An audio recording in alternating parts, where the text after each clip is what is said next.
Hello everyone, welcome back to channel Dr. Alam Services. I am Mohammad Uwais Alam, final year MBBS student at Government Medical College Fatehpur. तो अभी इस video में बात करने वाला हूँ एक बहुत ही इम्पोर्टेंट और लेटेस्ट अपडेट के बारे में, जो कि MBBS बैच 2025 से रिलेटेड है। इनका जो एकेडमिक सेशन है MBBS बैच 2025 के स्टूडेंट्स का, वो ऑफिशियली आ चुका है।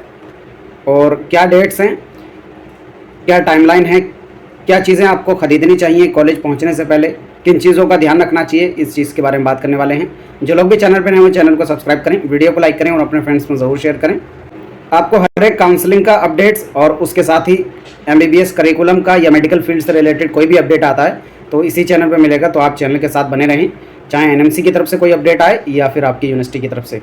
तो ये बात करें, ऑफिशियल शेड्यूल जो है वो दोबारा से आ चुका है, क्योंकि पहले जो शेड्यूल आया था वो 30 अगस्त को आया था और उसमें बोला गया था कि क्लासेस आपकी 5 सितंबर से स्टार्ट होंगी। लेकिन जो नया शेड्यूल आया ऑफिशियली, उसमें बोल दिया गया कि क्लासेस आपकी 22 सितंबर से ही होंगी।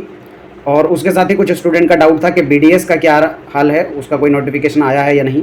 तो अभी तक कोई भी नोटिफिकेशन BDS से रिलेटेड नहीं आया है क्लासेस स्टार्ट होने का। जो यूपी के अंदर यूनिवर्सिटी है, अटल बिहारी वाजपेयी मेडिकल यूनिवर्सिटी, जो यूपी के लगभग सभी कॉलेजेस, सिर्फ कुछ कॉलेज को छोड़ के सब कॉलेजेस यूपी के अंदर गवर्नमेंट और प्राइवेट उसी के अंडर में आते हैं। तो उसका शेड्यूल MBBS का आ चुका है, लेकिन BDS के अंदर कोई भी शेड्यूल अभी तक अपडेट नहीं हुआ है। ये ऑफिशियल शेड्यूल है जो 10 सितंबर 2025 को official website ABVMU Atal Bihari Vajpayee medical university की वेबसाइट पे आया है। और ये साउंड नोटिफिकेशन जैसे ही आया था, मैंने जो टेलीग्राम ग्रुप है उस पर अपडेट दे दिया था। अगर आपको नहीं पता तो आप नीचे डिस्क्रिप्शन में जाकर उसको ज्वाइन कर सकते हैं।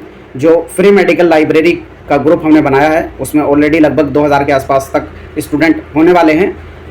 और वो स्पेसिफिकली MBBS स्टूडेंट्स के लिए ही है, जहाँ पर सारी MBBS की बुक्स आपको मिलती हैं। और मेडिकल फील्ड से रिलेटेड कोई भी अपडेट या इंपॉर्टेंट इन्फॉर्मेशन आती है तो आपको वहीं पर उसका अपडेट मिल जाएगा। तो जो लोग भी अभी तक वहाँ पर ज्वाइन नहीं है वो ज्वाइन हो जाएं। ऑलरेडी काफ़ी स्टूडेंट ज्वाइन हैं। इस साल का एकेडमिक सेशन की बात करें तो 22 सितंबर से आपका स्टार्ट हो जाएगा। तब तक ऑलरेडी सेकेंड राउंड कंप्लीट हो चुका होगा, ऑल इंडिया का भी, स्टेट का भी। फिर उसके बाद आप लोग की दिवाली वेकेशन 19 अक्टूबर से 26 अक्टूबर तक रहेगी, और विंटर वैकेशन 25 दिसंबर से 4 जनवरी 2026 तक। और उसके बाद आपका जो फर्स्ट इंटरनल एग्ज़ाम है कॉलेज के अंदर वो जनवरी 2026 में होगा। बाकी जो जनवरी के अंदर डेट्स का वेरिएशन वो कॉलेज टू कॉलेज आ सकता है।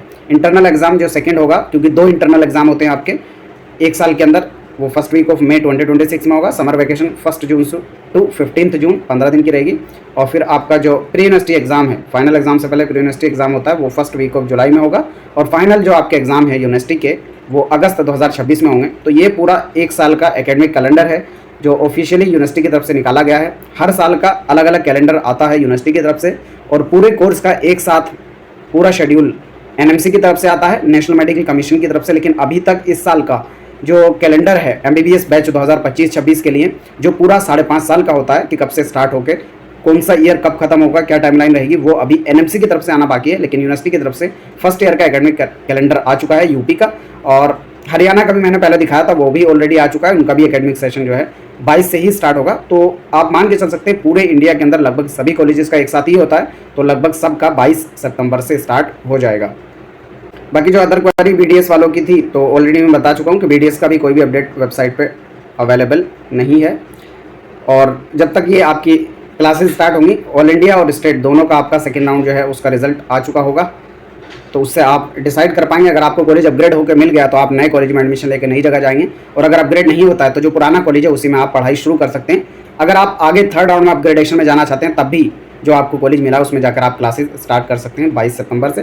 पहले जो 15 दिन आपकी फाउंडेशन क्लासेस रहेंगी, 1 से 2 हफ्ते की रहती हैं, उसमें भी अटेंडेंस कंपलसरी होता है, तो इसलिए बेटर होगा कि आप जाकर ज्वाइन ही कर लें। उसके बाद आती है कि अभी काफ़ी टाइम है क्लासेस स्टार्ट होने में भी, और नीट का एग्ज़ाम हुए काफ़ी टाइम हो चुका है। तो अभी इस बीच में आपको क्या करना चाहिए, तो प्रेजेंट टाइम में देखो थोड़ा थोड़ा जो है आप अपने जो सिलेबस है उससे रूबरू हो जाओ, किताबों को देख लो, क्या सोर्सेज आपको पढ़ाई के रखने हैं वो देख लो।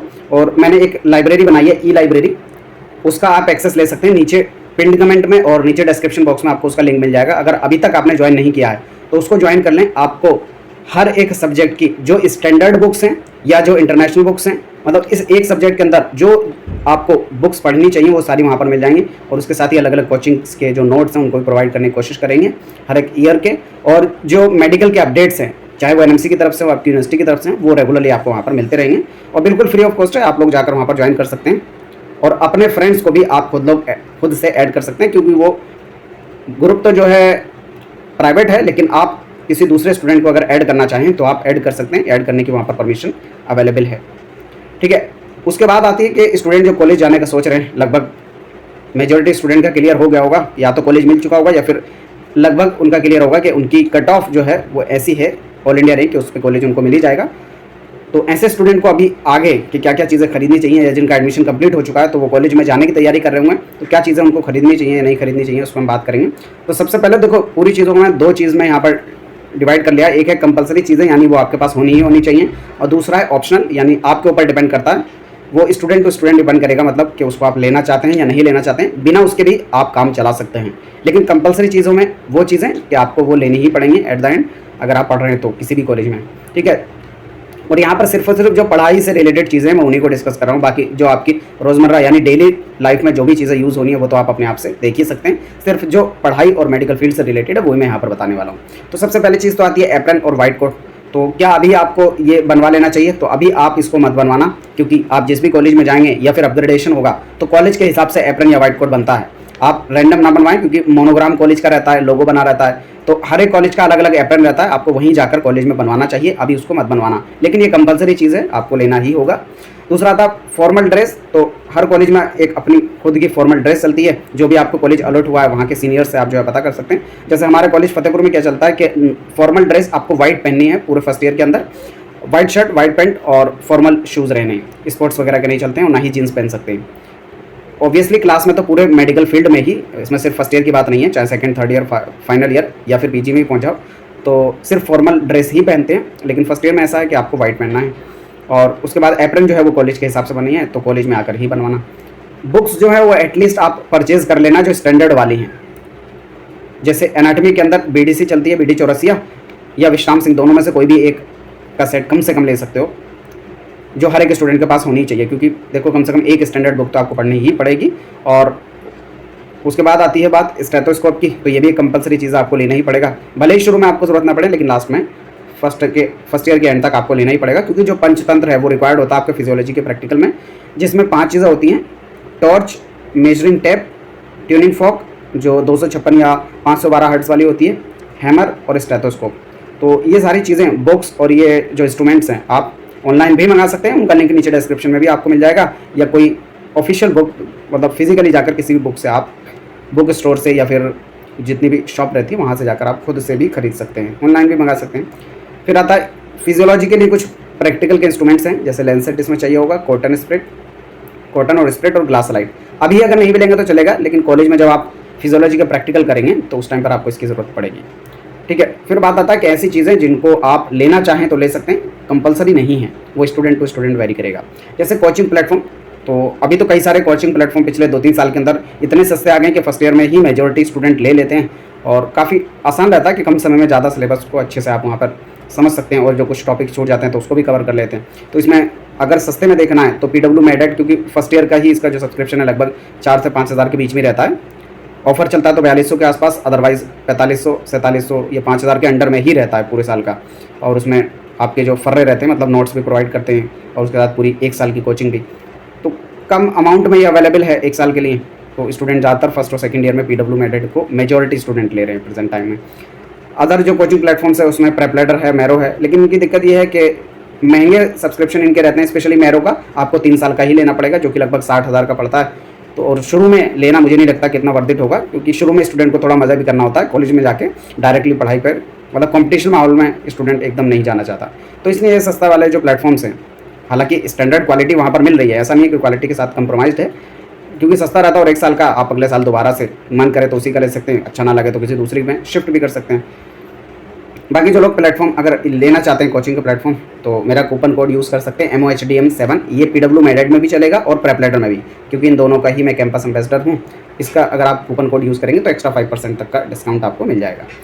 उसके अलावा जो नॉर्मल स्टैंडर्ड बुक्स हैं मैंने बताई, जैसे फिजियोलॉजी में आप गाइटन या गेनोंग दोनों में से कोई एक रख सकते हैं, और एनाटॉमी में BDC या विश्राम सिंह दोनों में से कोई एक सेट रख सकते हैं। बायोकेमिस्ट्री में सत्यनारायण या वासुदेवन रख सकते हैं। उसके अलावा तो इन स्टैंडर्ड बुक्स के अलावा कुछ एडिशनल बुक्स रहती हैं जो स्टूडेंट्स लेते हैं, उसमें एटलस हो गया, ग्रेज एनाटॉमी हो गया, बहुत सारी अलग अलग रहती हैं। तो एडिशनल बुक्स आप ले सकते हैं, मतलब एक बुक से एक्स्ट्रा जो ले रहे हैं स्टूडेंट, वो थोड़े जो ज़्यादा पढ़ने वाले स्टूडेंट हैं वही लेना, और पहले तो स्टैंडर्ड लेना, उसको जब पढ़ के लगभग खत्म कर चुको तब एडिशनल वाली लेना। और अगर एडिशनल ना लेना चाहो तो उनकी सॉफ्ट कॉपी ले लेना। सारी जो सॉफ्ट कॉपी है यानी PDF आपको जो है टेलीग्राम पे मिल ही जाएंगी, जो नीचे मैंने ग्रुप प्रोवाइड किया है। उसके अलावा अगला आता है लैपटॉप या iPad, तो ये भी ऑप्शनल है, कंपलसरी नहीं है, बिना इसके भी आप काम चला सकते हैं फ़ोन से भी। लेकिन ज़्यादातर स्टूडेंट जो है iPad ले लेते हैं, क्योंकि ज़्यादातर चीज़ें इसमें कवर हो जाती हैं। जो बुक्स वगैरह हैं और आपकी जो नोट्स की हैं वो सारी PDF वगैरह आप उसमें आसानी से पढ़ सकते हैं। फिर बाइक, ये तो ऑप्शनल ही रहता है, ऑब्वियसली स्टूडेंट पे डिपेंड करेगा, लेकिन ज़्यादातर जगहों पे फर्स्ट ईयर में अलाउड नहीं होती है बाइक, तो अभी फर्स्ट ईयर में तो नहीं लेना। कॉलेज में पहुंचना, वहाँ का माहौल देखना और फिर उसके हिसाब से डिसाइड करना आगे क्या करना है। बाकी कुछ इंपॉर्टेंट एडवाइस थी जो मैं देना चाहूँगा, क्योंकि अभी नए कॉलेजेस में आप लोग जा रहे हैं, तो मेरी तरफ से एडवाइस अगर आपको अच्छी लगे तो कर सकते हैं, नहीं भी करेंगे तो उसमें कोई ज़ोर ज़बरदस्ती नहीं है। देखो, कॉलेज में पहुँचने के बाद हेल्पफुल रहना एक दूसरे स्टूडेंट के लिए। वहाँ पर हर एक स्टूडेंट आपका फ्रेंड है, और वहाँ पर कंपटीशन वाला माहौल, क्योंकि अभी आप नीट वाले फेज से आए हो, तो वहाँ पर एक दूसरे के लिए सब एकदम कॉम्पिटिटर रहते हैं। लेकिन कॉलेज में ऐसा नहीं होगा, वहाँ पर आप कॉम्पिटिटर नहीं है, एक दूसरे की हेल्प करना, हर केस में एक साथ मिलकर पढ़ना और हर एक बैचमेट को अपना पूरा फ्रेंड मानना और वहाँ पर हेल्प करने की कोशिश करना, और जितने हो सके अच्छे से अच्छे फ्रेंड बनाना। क्योंकि यही जो स्टोरी है ना कॉलेज के टाइम की, अभी तुम्हें भले ही लगेगा कि सब ज्ञानबाजी है, लेकिन बाद में यही चीज़ें याद आएंगी जो कॉलेज टाइम काटा होगा आपने अच्छे से अच्छे फ्रेंड्स के साथ। और जो पाथ चला आपको उसको एंजॉय करना है, बहुत ज़्यादा बर्डन भी नहीं लेना, क्योंकि शुरू में कॉलेज में पहुँचेंगे ना तो आपको थोड़ा उसमें टेंशन वाली चीज़ें होंगी, क्योंकि बहुत सारी चीज़ें रहती है जो यहाँ पर नहीं बता सकते चलती है मेडिकल कॉलेज में, तो थोड़ा सा उसको अवॉइड करना, और जो चल रहा है ना फेस बस उसको एंजॉय करना।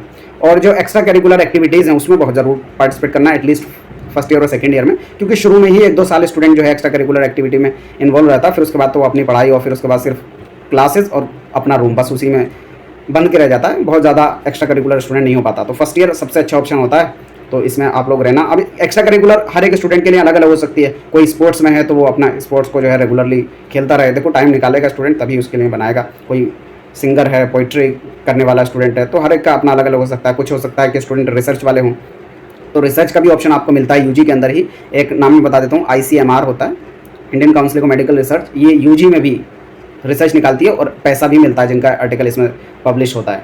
तो जैसे PGI चंडीगढ़ का एक निकला था यूजी रिसर्च के लिए, तो उसमें मेरा सिलेक्शन हुआ था और ऑलरेडी एक रिसर्च आर्टिकल पब्लिश भी हो चुका है मेरे नाम पे। तो अगर आप गूगल पे भी जाकर सर्च करेंगे ना, मोहम्मद उवैस आलम पबमेड एक प्लेटफॉर्म का नाम है जहाँ पर जितनी भी रिसर्च हो रखी है उस पर अवेलेबल रहती हैं, तो मेरे नाम का आर्टिकल वहाँ पे आ जाएगा। बाकी जो टेलीग्राम ग्रुप है उस पर मैं प्रोवाइड कर दूँगा, और बाकी जो लोग अगर चाहते हैं कि इस टॉपिक पे एक डिटेल वीडियो बनाई जाए, जो लोग रिसर्च में आगे बढ़ना चाहते हैं या MBBS के साथ साथ कुछ काम करना चाहते हैं कि पढ़ाई के साथ साथ कुछ रिसर्च में काम करें, तो कमेंट्स में बताना, एक सेपरेट वीडियो उस पर डेडिकेटेड ले आऊँगा, और कैसे मैंने आर्टिकल लिखा था और कैसे वो रिसर्च स्टडी पब्लिश हुई, लगभग 1 साल लगा था उसमें भी, तो उस पर एक सेपरेट वीडियो लाएंगे। इसके अलावा भी आप लोगों की कोई क्वेरी या डाउट बचता है नीचे कमेंट बॉक्स में बता सकते हैं। मिलते हैं नेक्स्ट वीडियो में, तब तक के लिए थैंक यू।